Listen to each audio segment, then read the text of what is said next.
guys, welcome to my channel. So today I'm going to be talking to you about unit life and where our relocation journey began. We were coming to Cairns for holidays prior to COVID and we absolutely loved it. We came as often and for as long as we could. So we decided to buy a little unit thinking we could use it for a holiday apartment to live out our winters in the warmth in retirement. So we rented it out for our first year and realized how great an investment it was. So we decided to purchase another one. So we purchased another one about maybe 2 years later. We made our first unit into an Airbnb to allow us the flexibility to use the unit when we wanted to. So in the meantime, work was getting harder. It was getting harder to turn up for work every day. So I decided to look for a transfer. I was lucky enough to pick up a role and transfer to another department. So we started to then plan our move to Cairns. So this gave us a new outlook on life and it allowed us to embark on a new chapter of married life. So Edge Hill has the beautiful botanic gardens as well as some really popular restaurants.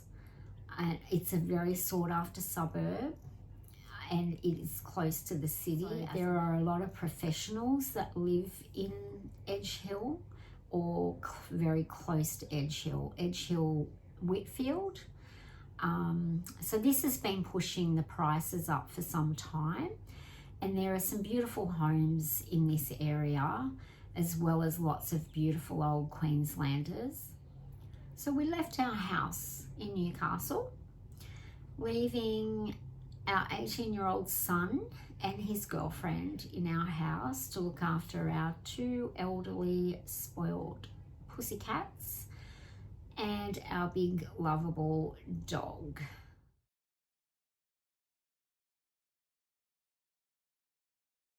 So we arrived in Cairns and we moved into our little unit. Once we settled, we went back and moved up our two little putty cats. That was probably about a month after our initial move. So they settled in quite well to unit life. And life was great in our little unit. There was literally no maintenance, just a little bit of cleaning to do. So it allowed us plenty of time on the weekends to go out and about and explore. We enjoyed walking through the botanic gardens on weekends and after work. It was just such a beautiful, peaceful place to live, but close to everything else that you need as well. So we stayed there for around 6 months, but once our tenant in our other properties lease had expired, we decided that we would move to that unit because it was walking distance to town and it had a pool in the complex, plus a little bit more space and a little balcony for the cats. We moved into the city unit and we loved living there. It was still small, but a little bigger, so and the cats loved the little balcony. Kitties were very happy there. We enjoyed walking to town and being able to go for dinner at some of the top restaurants in Cairns, have a few drinks and not be worried about getting there or getting home. We love to be able to walk up to the Esplanade of a morning on the weekends and have a nice breakfast. It was a great lifestyle. Shopping was very close, and the only one of the downsides was that McDonald's was just a little too close.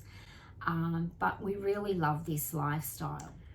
Things were getting harder with the kids living in the house in Newcastle, from things going wrong like the pool equipment breaking, the lawns, the gardening, and we were missing and worrying about our puppy dog. But it was really hard for us to manage things with the house all the way up in Cairns. So this was the turning point when we decided to sell up and settle in Cairns. By now we knew we wanted to stay here and we were ready to move on. So next week I'll go into what happened next, the lessons that we learned and why I would not recommend this. Please also hit the subscribe button and follow along for part 2 next week, where I will talk about all the issues we had with preparing our house for sale, moving all of our belongings and finding a rental.